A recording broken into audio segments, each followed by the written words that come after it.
This subcommittee will come to order. Good morning. Good morning. The subcommittee will come to order. I ask unanimous consent that the chair be authorized to declare a recess at any time without objection, so ordered.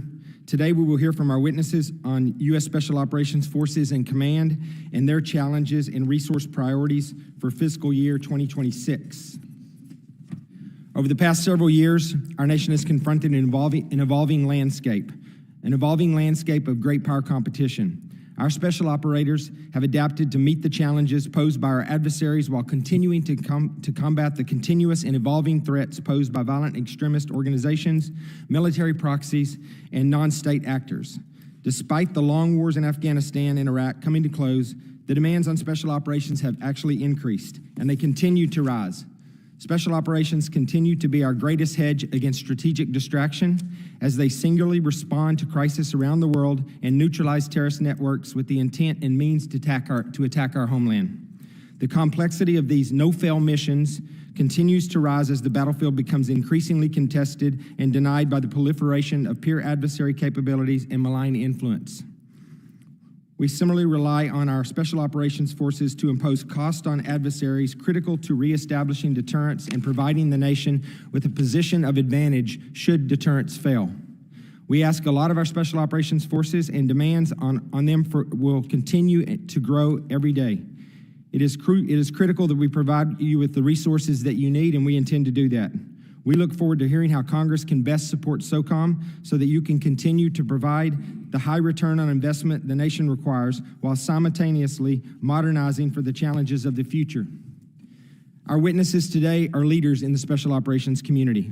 I want to welcome Deputy Assistant Secretary of Defense Colby Jenkins, performing the duties of Assistant Secretary of Defense for Special Operations and Low Intensity Conflict. Thank you, sir. And General Bryan Fenton, U.S. Army Commander of U.S. Special Operations Command. Thank you, sir. In the interest of time, I ask that the witnesses keep their opening remarks to 5 minutes or less so that we have sufficient time for questions and answers. With that, let me thank our witnesses for appearing again, and I now recognize Ranking Member Crow for any opening remarks that you have. Thank you, Chairman. Appreciate your leadership in this and the other members as well. Mr. Jenkins, General Fenton, thank you as well for your leadership. As the chairman mentioned, we're in an era of unprecedented threats and evolution in the battlefield. You all continue to lead the men and women that are on the tip of the spear, so to speak, in that evolution. This subcommittee is a partner in that effort. There's no gamesmanship, there's no gotcha in this subcommittee, which makes it unique in Congress at this time. We are here as your partner. We, of course, have an important oversight role, which we will always fulfill. And ask hard questions and press when necessary. But more than anything else, we just want to get the answers to how we can better support you, what resources are needed, so that the men and women who are doing incredible things on our behalf around the world, very dangerous things, oftentimes giving their lives to protect all of us, have the best training, the best equipment, the best modernization. That is our simple goal here, and it's a goal that I know that we share deeply, and you have a commitment to that goal. So with that, I won't take any more time. We can jump right into it. I yield back. Thank you. Thank you. We'll now hear from our witnesses, and then we'll move into question and answer session. We have a 9 a.m. hard stop so that we can, in this open portion, so that we can get to the closed portion immediately afterwards. We will be reconvening in Rayburn 2337 immediately after this open session for the classified session.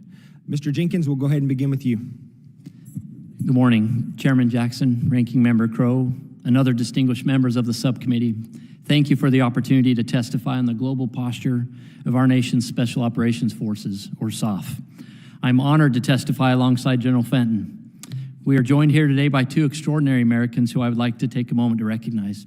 Principal Deputy Assistant Secretary of Defense and Director of the Special Operations Secretariat, Dr. Sandra Hobson, seated behind me, and SOLIC Senior Enlisted Advisor, Command Master Chief Brad Rhinelander, also seated behind me. These dedicated servant leaders bring expertise and insights that have been invaluable as we advocate within the Department of Defense on behalf of our SOF members and their families. As a combat veteran Green Beret myself, the opportunity to work with these incredible teammates and represent our SOF enterprise is profoundly humbling and special. Today's global security environment has become increasingly complex as AI and other technological advancements rapidly transform the character of warfare. Threats from state and non-state actors continue to converge. Our global competitors actively seek to undermine the United States and our allies. Terrorist and transnational criminal networks continue to pose a serious threat to the homeland. In these turbulent times, my office, the Office of Special Operations Low Intensity Conflict, or SOLIC, and the U.S. Special Operations Command remain at the forefront of our nation's strategic priorities. Representing less than 2% of the defense budget, our Special Operations Forces provide unique, outsized effects, adding exceptional value to the nation. Tasked with the most challenging and dangerous missions, SOF remain the world's most lethal, adaptable, and capable force. Our priorities for the SOF enterprise are squarely nested within Secretary Hegseth's priorities for the Joint Force: defend the homeland, strengthen deterrence, and increase burden sharing with allies and partners. Our elite warriors deter our adversaries by creating strategic, asymmetric advantages and maintaining irregular warfare superiority. Leveraging our close relationships with foreign partners in critical regions, SOF are uniquely positioned to identify and counter our adversaries' malign and coercive activities. Whether in the Indo-Pacific, Europe, the Middle East, Africa, Western Hemisphere, or near our own southern border, these low-cost, small-footprint efforts promote stability, empower partners and allies, and lead efforts against China, terrorists, drug traffickers, and other threats. Even with the global increase in demand, our Special Operations Forces face personnel cuts and resource constraints. In fact, armed conflict and regional instability have driven a 200% increase in our crisis response mission over the past 3 years, while at the same time, operational and logistics costs for crisis response have increased 260%. We must ensure SOF's readiness while balancing operational demands and optimizing available resources. We must also promote accountability through rigorous analytics and data-driven decision-making. Congress wisely established civilian oversight of special operations to ensure that SOF remains strategically aligned, ethically grounded, and accountable. My office provides that policy direction, resource advocacy, and oversight needed to ensure that SOF's initiatives and efforts stay focused on warfighter needs and national objectives without mission creep or undue strain on the force. This oversight is not bureaucratic. In fact, it is essential to effective warfighting. Our nation's security depends on a strong, agile, modernized, and accountable SOF enterprise. With your support, we will continue ensuring that SOF is ready to deter, fight, and win anytime, anywhere. Thank you again for the opportunity to testify. I invite you to visit the SOF community around the globe and to meet our service members and their families, and to see firsthand the capabilities that we bring in the defense of our nation. Your continued support is critical. I look forward to answering your questions. Thank you. Thank you, sir. General Fenton, you're recognized for 5 minutes. Chairman Jackson, Ranking Member Crow, distinguished members of the subcommittee, thank you for the opportunity to testify before you today. This month marks 38 years since the creation of Special Operations Command. We are thankful for Congress's incredible foresight in creating us and steadfast support ever since. Joined today by Command Sergeant Major Shane Shorter. Shane exemplifies the unmatched caliber of our non-commissioned officer corps. If you look at the hardest problems facing our nation, the darkest corners of this earth, you'll find our Special Operations non-commissioned officers solving them. Our NCOs exemplify the precision and lethality of your Special Operations teams and demonstrate our competitive and comparative advantage. They are the reason we're envied by militaries around the globe. It's an honor of a lifetime for Shane and me to represent the uniformed and civilian members of your Special Operations Command and the global SOF warriors from 28 nations, along with interagency partners stationed at our SOCOM headquarters in Tampa. I'm also honored today to testify along Secretary Jenkins from ASD SOLIC. We rely on SOLIC's partnership, support, and advocacy to ensure your Special Operations warriors and their families who serve right alongside them continue to thrive and win. We're in an era of serious national security challenges. The border, communist China, Russia, Iran, North Korea, terrorist organizations, all pose significant threats in isolation. However, we are increasingly seeing these threats converge across the globe. Meanwhile, the character of war is changing faster than we've ever seen. The innovation cycle now turns in days and weeks, not months and years. Our adversaries use $10,000 one-way drones that we shoot down with $2 million missiles. That cost-benefit curve is upside down. To summarize, this is the most complex, asymmetric, and hybrid threat security environment I've seen in 38 years of service. Contending with these challenges demands more from your Special Operations Forces. That requires tough choices, forcing trade-offs as we strike to balance an increase in operations, readiness, and the need for modernization. Your elite SOCOM team provides an outsized return on any investment. However, with only 3% of the DoD forces and less than 2% of DoD's budget, we are now playing a zero-sum game. Yet I'd submit your Special Operations Forces are tailor-made for this era, rapidly responding to crisis, disrupting terrorist organizations, and asymmetrically deterring our adversaries. Employed expressly at the direction of the President and the Secretary of Defense, SOCOM's crisis response mission is the nation's most lethal and surgical tool to eliminate threats to the homeland, rescue American citizens, and protect our diplomats, all at a moment's notice. In the past 3.5 years, the frequency of these presidentially directed missions significantly increased by 200%. Yet for this sacred obligation, we will accept no risk in today's crisis response mission. Some may think we're done fighting terror. I'd submit terror is not done with us. SOCOM's mission to degrade terrorist groups starts at our border, spans the globe. In recent months, your special operations teams eliminated over 500 terrorists who had the intent and capability to strike at our homeland. Alongside our global special operations partners, we've captured over 600. Aligned with the department's priorities, deterrence has long been a part of SOCOM's DNA. We are America's irregular warfare experts. We deter war by altering our adversaries' decisions below the threshold of conflict in the gray zone, and we stand ready to prevail if deterrence fails. As combatant commands seek to strengthen deterrence, requests for SOCOM capabilities have increased by more than 35% in the last 2 years alone. Against that backdrop, we continue to grapple with years of flat budgets, 14% decrease in buying power, significant personnel reductions, and the requirement to evolve our technology and authorities. All this forces trade-offs, tough choices that challenge current missions and puts modernization at risk. Yet, your SOCOM remains the world's premier special operations force, and I pledge to always provide the nation with the best special operations capability for the fiscal and personnel resources we receive.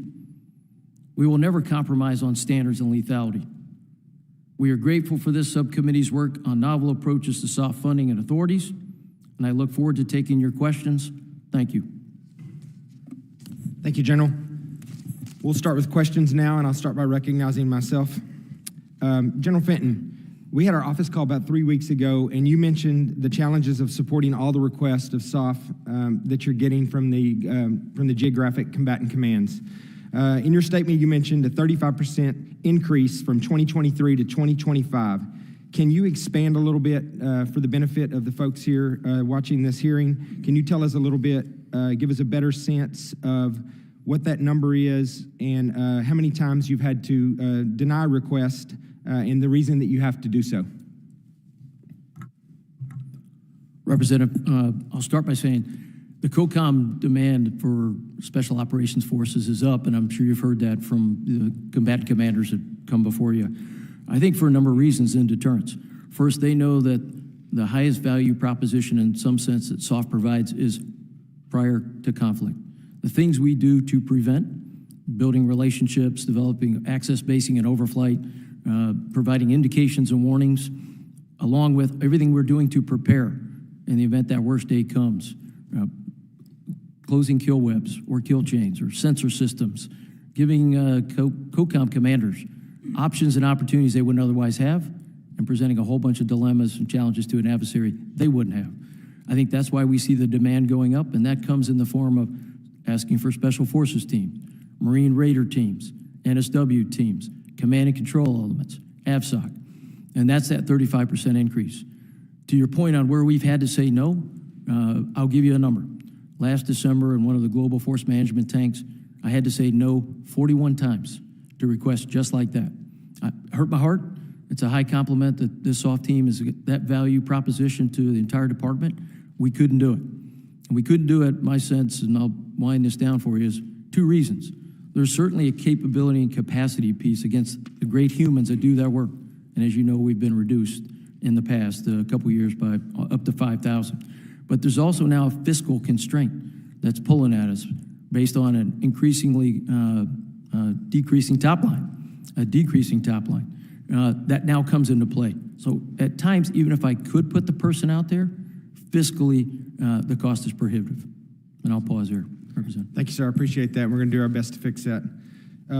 Secretary Jenkins, SOCOM's budget has been relatively flat for the past decade.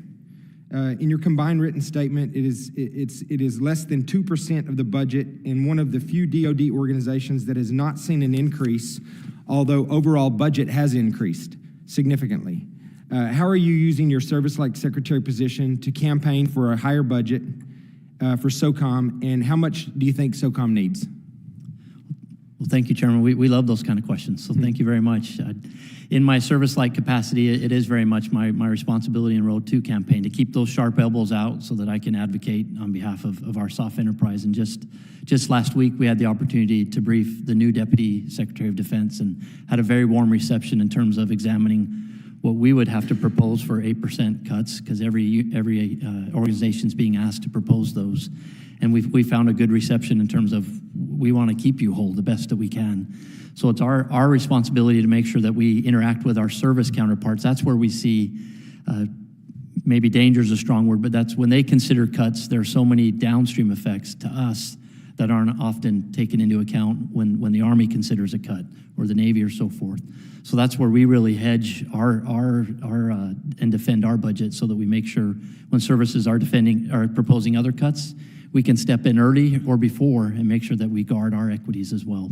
So it's an ongoing campaign. We have a regular warfare out against our adversaries, and we also run similar regular warfare within a department to protect our equities. Do you have any idea what that number looks like? I don't know the top number just yet. It hasn't been identified. I'd have to leave that to the deputy and the comptroller as well. But I know that those are actively being considered right now. Okay, thank you. My time is essentially up here, so I'm going to yield and recognize Ranking Member Crow. Thank you, Chairman. Just picking up on that question stream, if you were forced to make 8% cuts, what would that look like? Just kind of paint a picture here. Well, I'm not a doctor, but if I was, it would be cutting into bone. We are already lean and efficient, and we try to be good stewards of everything, every penny that we gratefully receive. But we have to be conscious of making sure it's always a good exercise to examine our resources and make sure that we're posturing for the future war and not fighting the last war. There's no fat in SOCOM. There's no fat. No, sir. You're lean and mean as you're supposed to be. Yes. So cutting into that is cutting into valuable resources and support. Correct. Cutting right into the bone for sure. And so we're doing our best to avoid that at all costs. All right. General Fenton, we've had a number of conversations about acquisition and rapid fielding capability, so I wanted to talk about that publicly on the record a little bit. Talk to me about the importance of giving you new authorities that would allow you to go commercial, to just rapidly speed up the acquisition process so we could field new technologies. Representative, I think thank you for having those discussions with us. It's certainly planted a lot of ideas in our team, and I hope did the same with yours. I'd start by saying, I think when I talk about modernization, some folks and transformation, lots of times folks think technology only. Of course, as SOCOM with people is the #1 priority. We start there, then we talk about technology, but we also add authorities in there. And I think on this piece, this is a modernization that is, I think, long overdue. The reason I give it in that way, I think about it, our current acquisition procurement system, and I mean no harm to everybody that's been a part of that, but I would just offer it's outdated. It's glacial. I think it works in years and decades, and probably rightly so for some of the highest ticket items, aircraft carrier, bomber, or fighter. But what we're seeing through the lens of Ukraine needs to be an acquisition site and procurement system that is hyperspeed, supersonic. Because over there, we're watching the changes in minutes, hours, and days. And that is a very stark contrast. Different, I came in 1987, I was using Vietnam-era gear because that was a generational acquisition procurement process. That would be unacceptable today.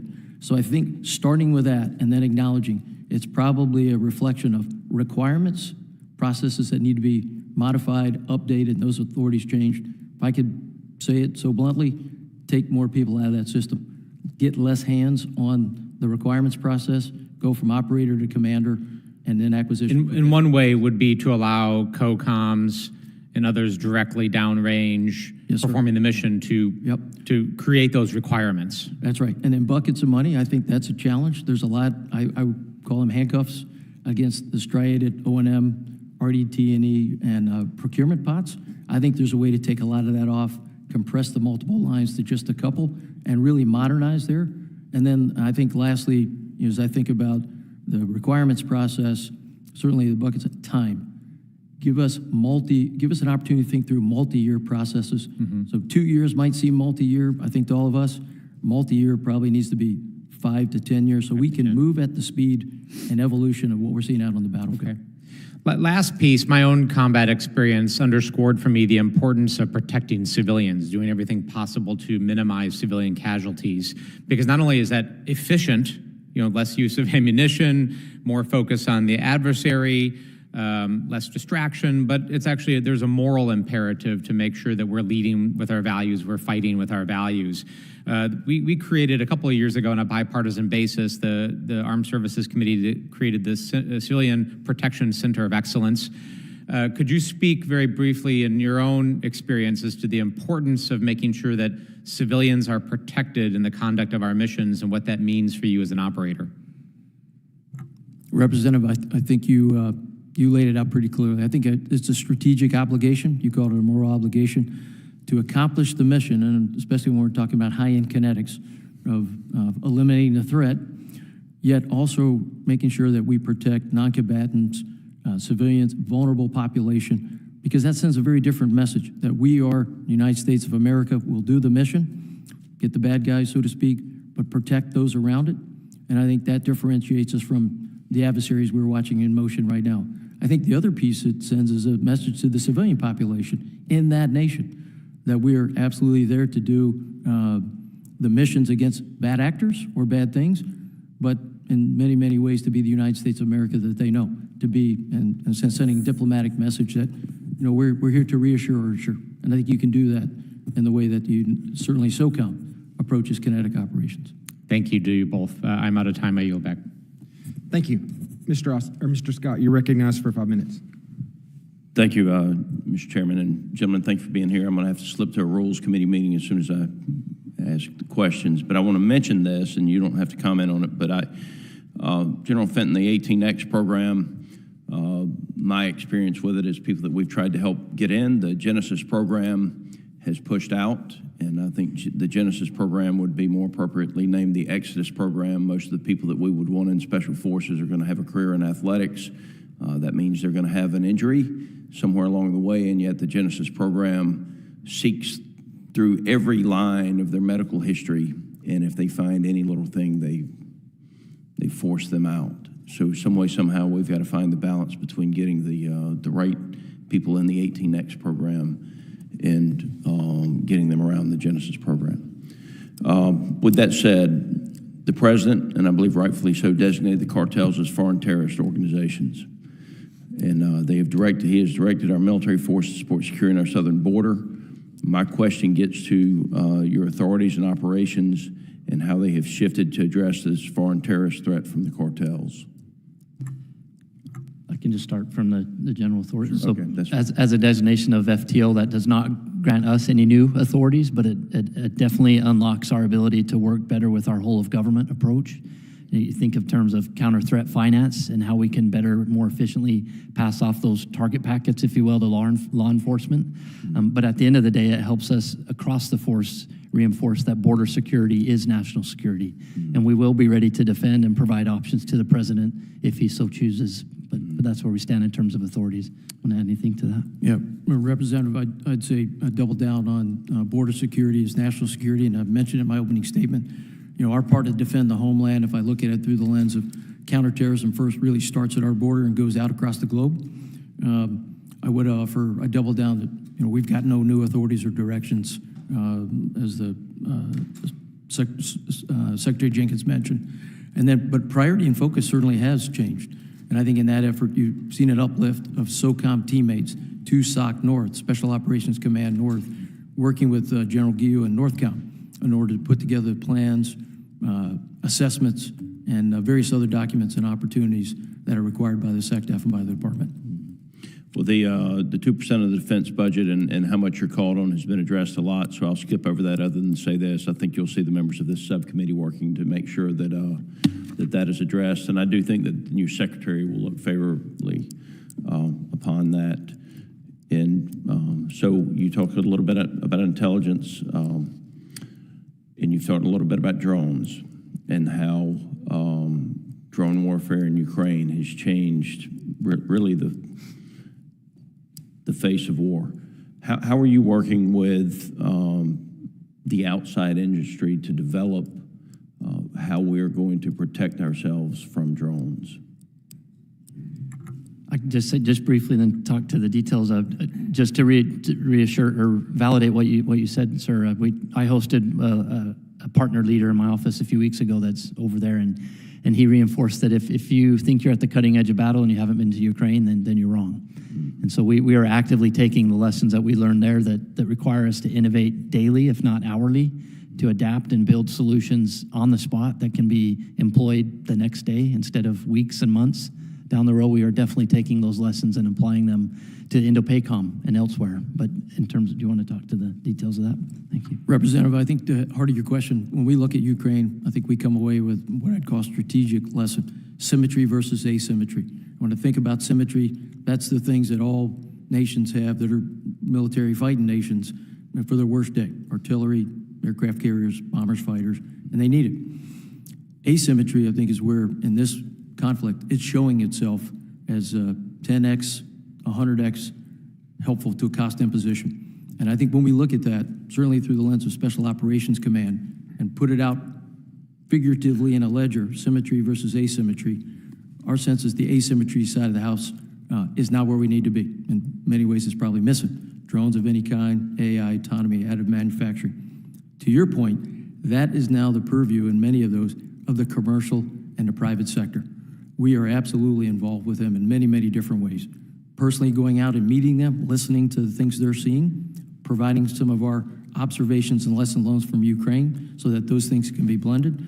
We have tech pods, 2 or 3 folks that are in New York, Boston corridor, Austin, Texas, Silicon Valley, and we have all kind of ways for folks to come see us at SOCOM to talk to us about that, because we know that we've got to get busy and changing that ledger.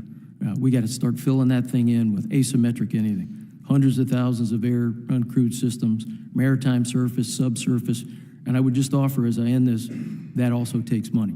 And I think as we think modernization, that's one of the things that we're really talking about here. We're transferring risk into modernization and deterrence, and that risk, in my mind, is winning in the future.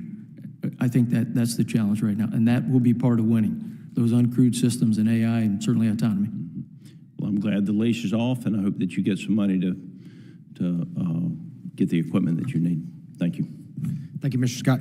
Mr. Cisneros, you're recognized for 5 minutes. Thank you, Mr. Chairman, and thank our witnesses for being here today. As a former USD of PNR, I feel like I have to defend Genesis in the sense of what it does and the fact that it does give a picture of looking at the whole medical thing, but it is the services, not Genesis, that decides what is acceptable medically and what is not. But with that, being the former USD PNR, readiness was part of my portfolio, and training fell under that. So my first question, General Fenton, is going to be about training. And there was a GAO report that came out that said most training accidents are a result of human error, and concerningly, SOCOM lacks the funding to fully implement the training oversight program. So does SOCOM have any plan to conduct any analysis of negative safety trends or reevaluate training assessment programs, since it was reported that 80% of non-combat incidents come from training? Representative, I'll start by saying first, any accident in training or worse yet, a death is absolutely not what we're all about. We are about rigorous, arduous training so that if in the event some of our teammates go into combat, that combat is easier than the training they've seen and the training we will do over and over again.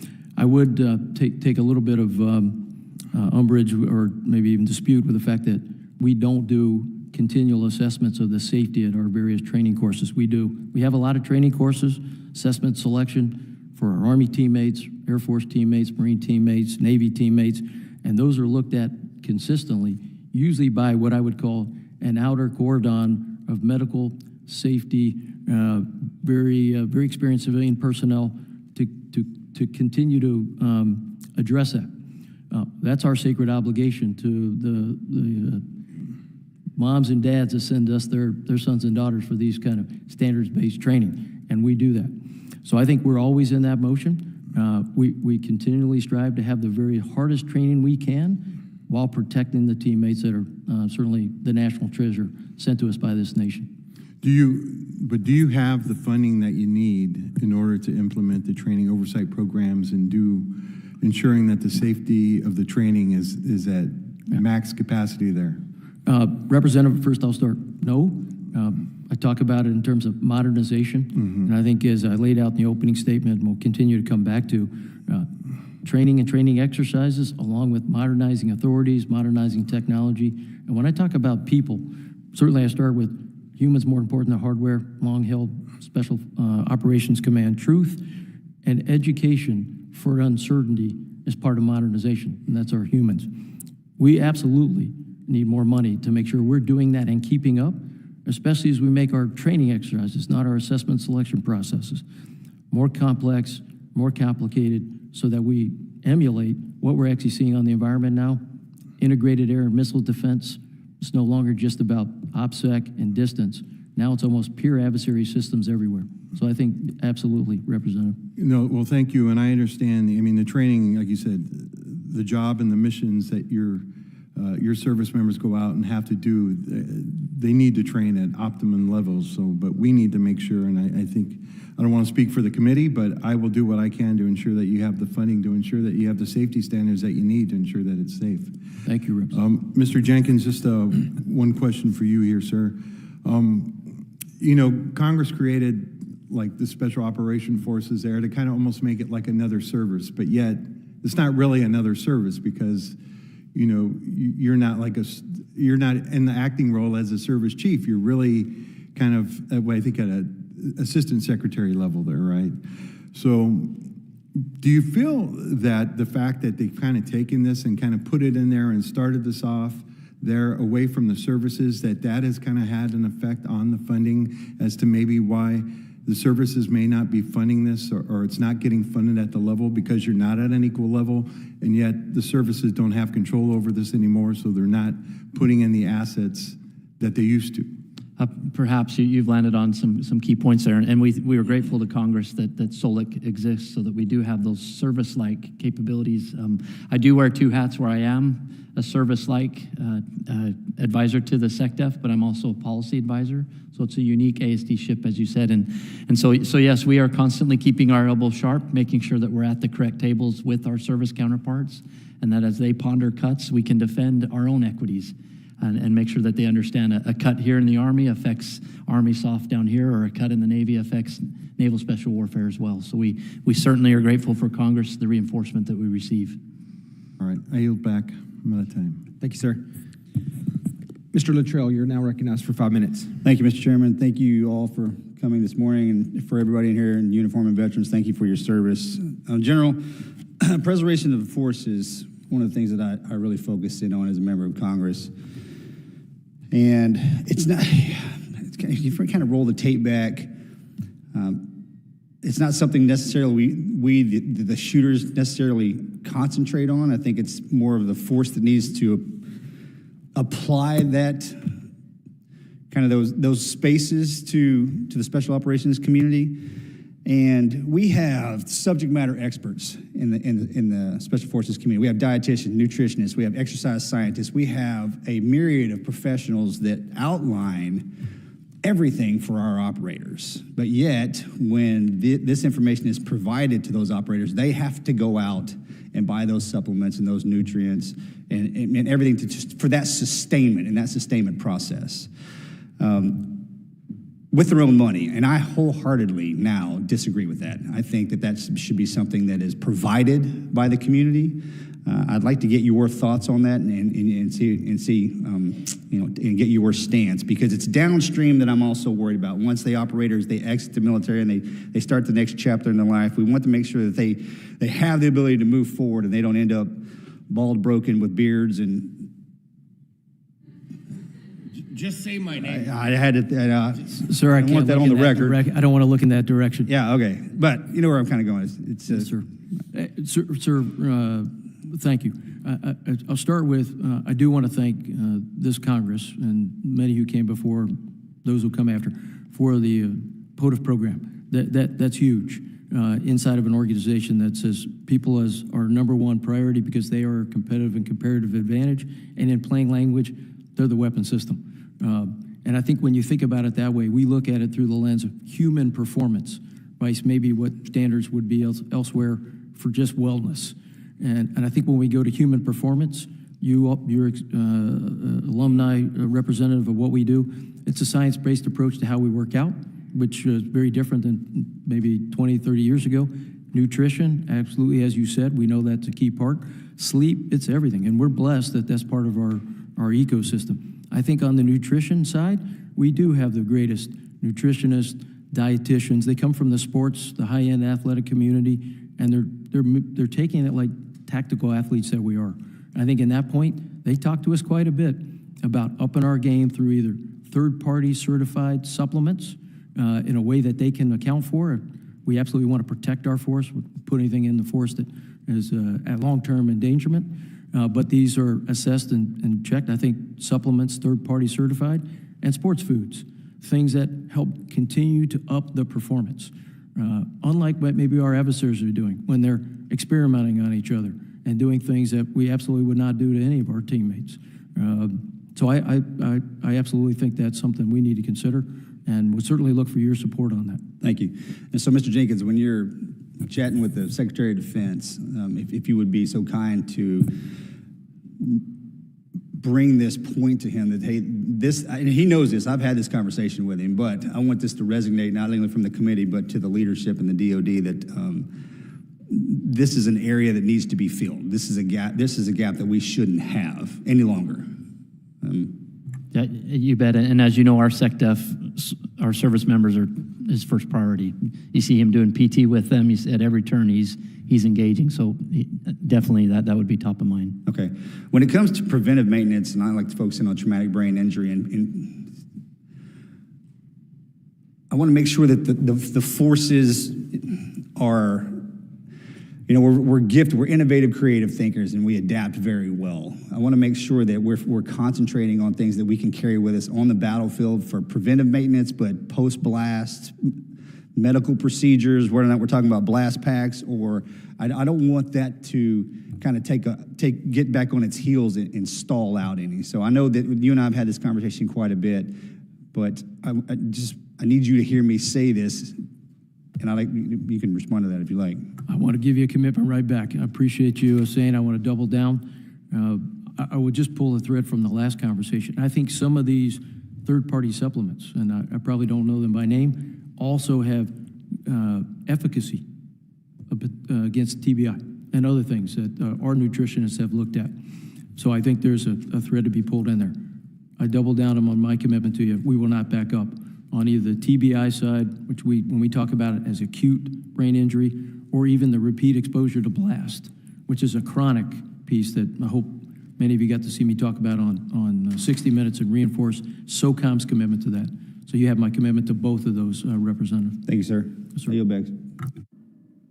Thank you, Ms. Jacobs. You're recognized for 5 minutes. Thank you, Mr. Chairman. Thank you, General Fenton, Mr. Jenkins, for being here. First, I just want to thank you for your great comments on the importance of addressing civilian harm. I know that there's some conversations in the administration about shutting down the Center of Excellence, and so I appreciate how forcefully you've advocated for the importance of addressing this issue. I also just wanted to make sure we get on the record. I know you said the foreign terrorist organization designation of the Mexican drug cartels does not give you any new authorizations. Is that accurate? Yes, ma'am. Okay, and are there any planning or preparations for military action occurring within Mexico? Ma'am, I can't speak to active ongoing discussions, but it is our sacred obligation to make sure that we are prepared and ready to provide options for the president should he decide. Okay, and given that the FTO designation does not give you additional authorities, is it your understanding that before any potential use of military force in Mexico, you would need to come back to Congress for explicit congressional authorization? Ma'am, that would fall to our commander-in-chief and the engagement between the executive branch and Congress. So, yes, ma'am, I would think there would be discussion there. Okay, excellent. General Fenton, I wanted to ask you about Africa. The record of SOF operations in Africa has been mixed, right? We've had some tactical successes, some evident strategic outcomes, such as stability, governance, and lasting reduction in extremist activity remain elusive. And we've seen in Somalia and the Sahel. So given these outcomes, how is SOCOM adjusting its approach to ensure that future engagements yield more sustainable results and avoid unintended consequences, such as inadvertently contributing to regional instability? Representative, I'll start by saying that when I look at partnerships, wherever they may be, and certainly through the lens of SOCOM as a premier partner organization and the way that our components and our Theater Special Operations Command do it, I probably take a bit of a long-term view, maybe all the way back to the 1950s when Special Forces and then our MARSOC, AFSOC, NSW teams all started. So I think the record is mostly on the upside in terms of partnership across the globe. I'd probably say the same thing in Africa. And I think that's attributable to when there are challenges. I think we're an incredibly fast-learning organization. What we do to address them in terms of maybe it's how we vet differently, if we're talking about certain type of forces. It could be about authorities we need modernized so that we can move faster and then meet the partner nation's demand. I think all of those really go towards, at some point, we have a common interest. We want to go from some level of burden sharing to burden owning by that nation, and at some point them leading in that burden. And I think to do that, we're always going to learn lessons, but I can commit to you that we're always bringing them back in a virtuous cycle to our... What do you think the lessons are then from some of the sort of strategic failures we've had in the Sahel? So I don't know that SOF has had strategic failures, just to be on the record myself. I think there's certainly strategic lessons to be learned. I think the first one, if I could give, is we need to do more information operations. I think, and this is not only in SOCOM, it's probably the Department of Defense, it's probably across the interagency.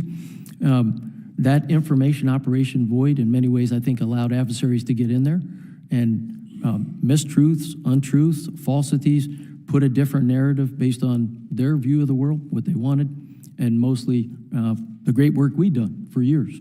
So I think information operations is number one. Silence is consent. If we're not informing and we're not leveraging that as a traditional activity, I think we're ceding space.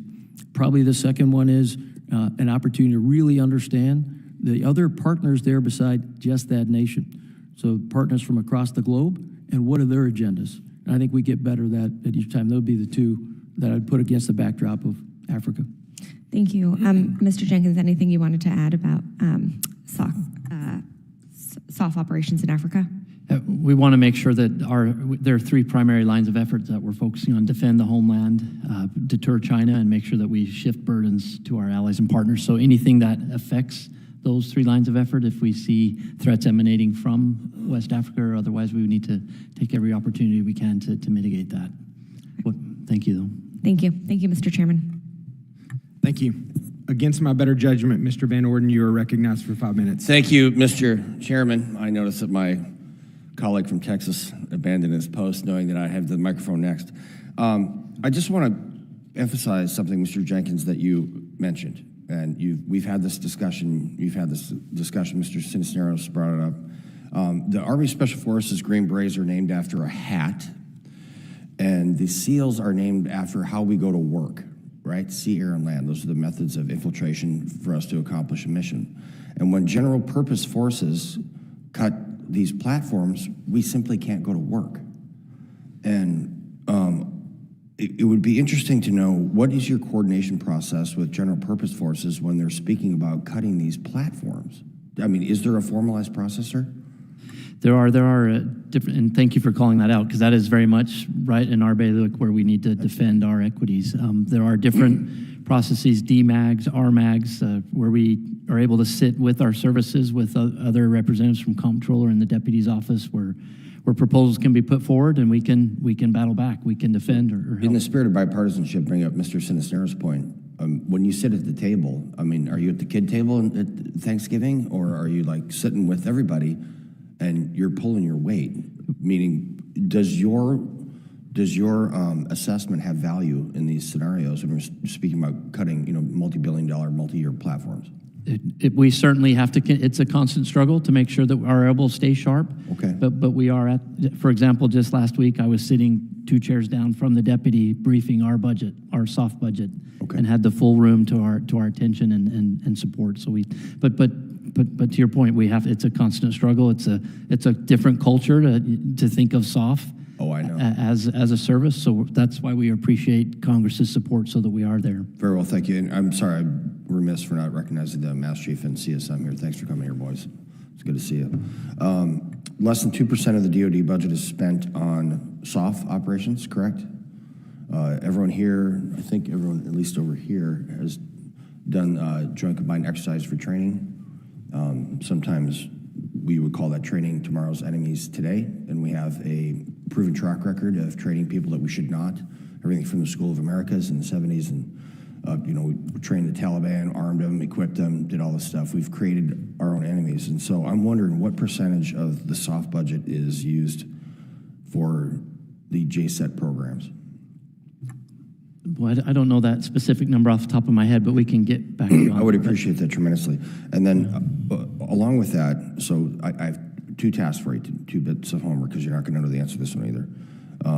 That's not I'm not impugning your knowledge. I'm just saying this is kind of a detailed question. So I'd like to know what percentage of the soft budget is used for JSETs.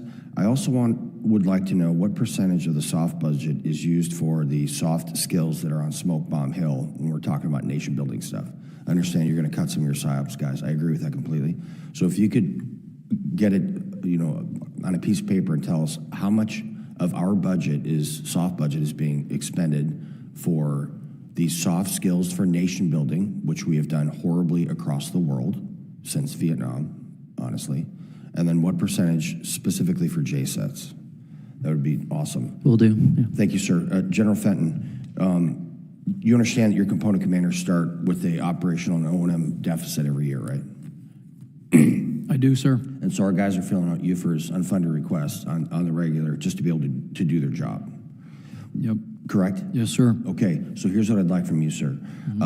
What I would like is, by component commander, what is the delta between what they're given every year and then the total of the UFERs on average, let's say a 5-year average, so that we, under this chairman's leadership, can hopefully plus up all the O&M budgets for our Special Operations Forces component commands.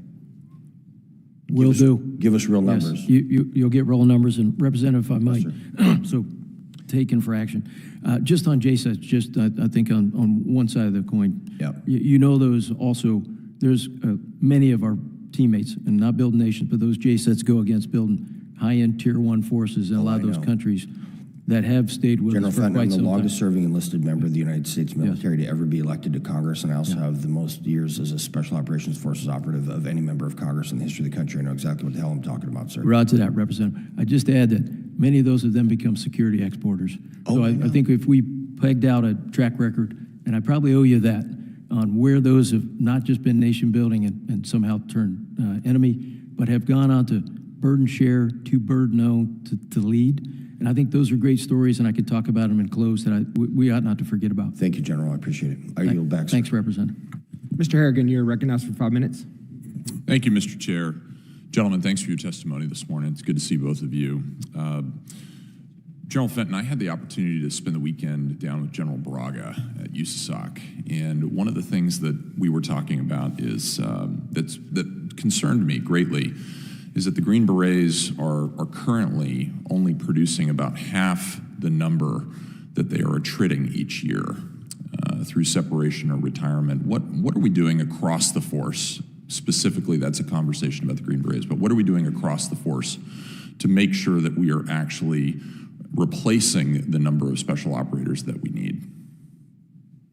Representative, I'll start by saying, first, we maintain the standards, right? And as I look at that, it's a challenge to get a production that in some days, I think if we're talking about SF enlisted, I think the requirement, General Braga probably talked, is about 825.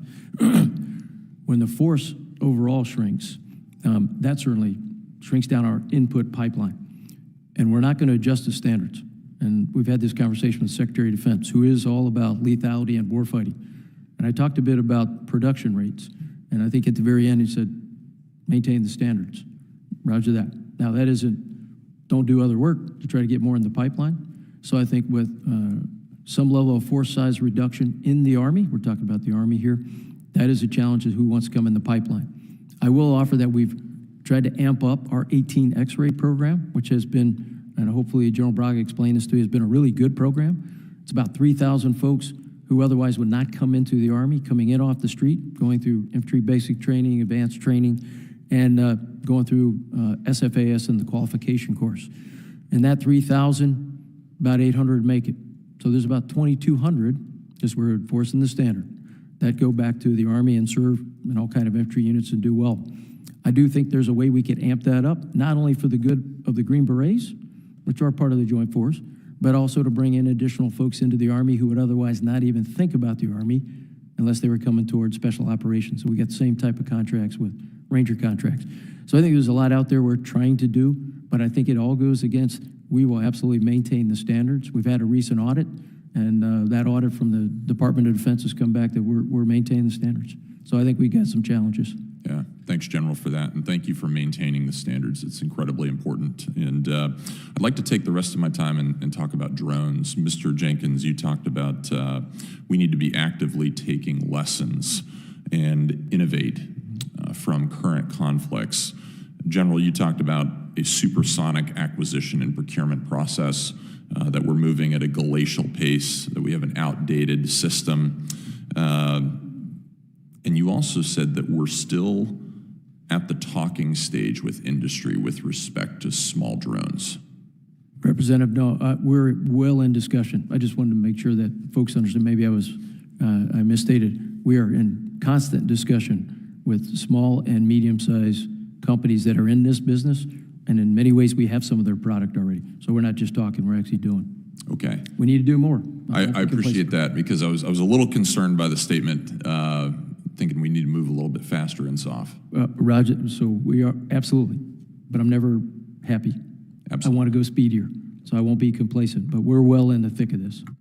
One of the lessons that I have picked up from Ukraine is that their production process of how they're manufacturing these FPV drones, which, as we have discovered, are responsible for 80% of the Russian casualties on the front lines. These are become a very, very important and transformational technology on the battlefield, is that they have somewhat of a hybrid mechanism of production, some outside industry, some internal. Are you open to the possibility that in order to actually create this capability at scale, that part of that effort may actually need to be done organically within the force, given all the frustrations and constraints that we have with our defense industrial base and our acquisition process at this time? I absolutely am, Representative. I think we're already doing it throughout all the SOF. We've got incredible folks who come in who not only want to shoot, move, communicate, do combatives, get after the what I call the soft basics that are the baseline. They're all into putting this stuff together and getting it out in a homemade way and doing them in the hundreds. I think our challenge is at some point to scale that. There's probably a private sector piece that's got to come in. But I think in many ways we're doing that. We need to be able to scale that, and we want to scale more. Thank you. If I could just double down, that costs money too. It costs money, so yeah, thank you.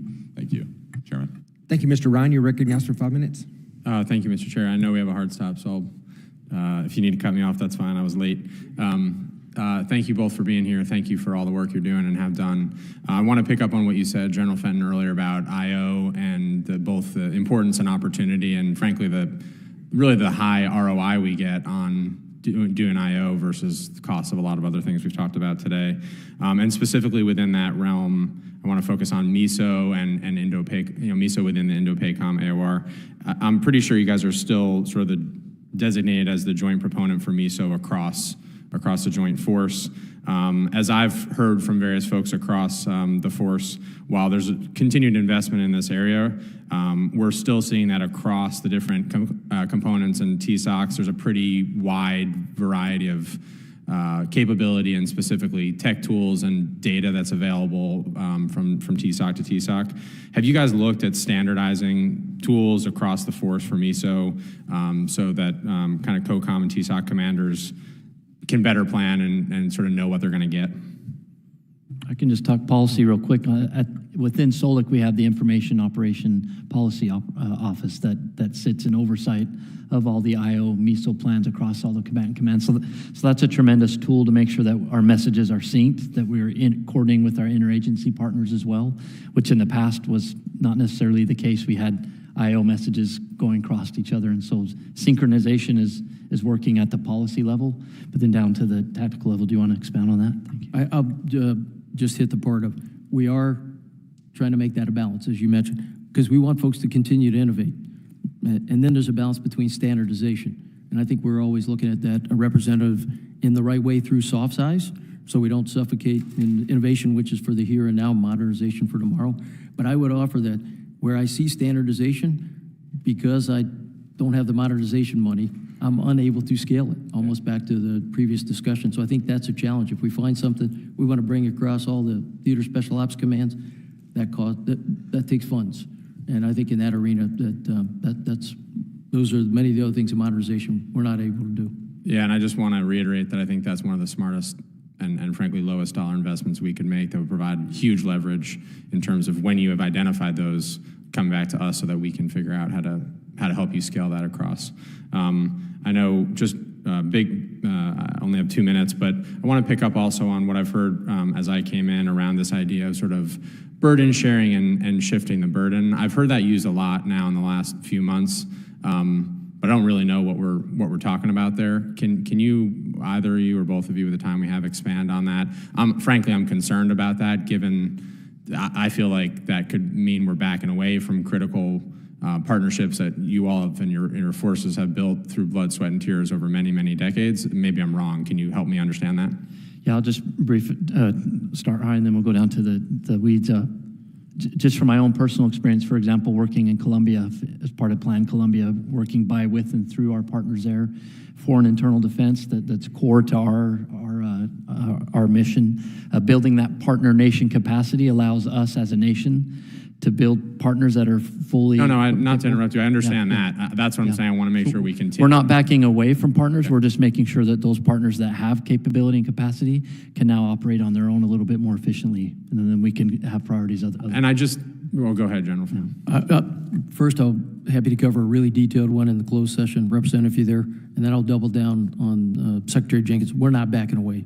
I think it's a key part of who SOCOM is. It's in our DNA to be a premier partner for us. Right now, almost 7,000 folks across 80 different countries, persistently present, and I think that's the way we do business.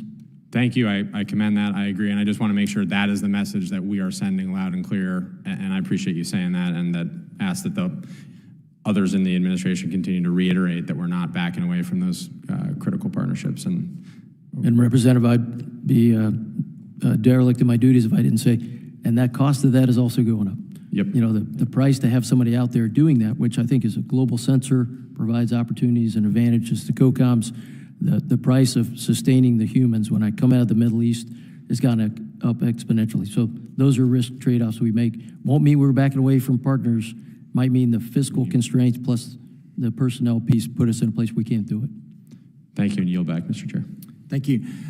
With this, we're just going to close the open session here. We're going to immediately reconvene in 2337 for the classified session. I just want to say before we leave, thank you, gentlemen, for your time today. I want to say thank you to everyone in the audience that is in uniform for your service. We all recognize that the sacrifice of you and your families, in the value that we get from that, you protecting our country, and we want to just say thank you. So with that, we're adjourned.